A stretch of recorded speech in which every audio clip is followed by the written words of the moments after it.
way aad u badan yihiin xeerkan goldololooyinka ku jira oo in badanna laga hadlay dad badanna soo sheegin conclusion fara badanna ay jireen haddii aan isku dayo inaan ka bilaabo halka ugu horeysay ishaydu qabatay halka qaangaadhnimada ee eray bixinta qaangaadh ay ku qoran tahay waxay inoogu sheegeen in qaangaadh ay uga jeedaan ama ujeedkeedu yahay waxaa loola jeedaa qof kasta oo gaadha da'da qaangaadhka ee shareecada dhigtay oo ah 15 jir ama ay ka muuqdaan calaamadaha qaangaadhka sida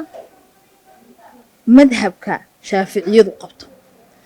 miyaanay ahayn in la jaangooyo da'da qaangaadhnimada waxa kaloo ku xigta haddii weliga qofka yar ee aan qaangaadhin ama waalan uu arko in dantiisu ku jirto in uu u guuriyo waxay shareecadu u fasaxday in uu u guurin karo isagoo aan ogolaanshiyo weydiisan waa qayb violence kamid ah xeerkaasi sida uu u dhan yahay aniga aragtidayda iyo ra'yigeygaba iyo caqliga saliimka ayuu wuxuu sheegay inay tahay violence ku cad gabadha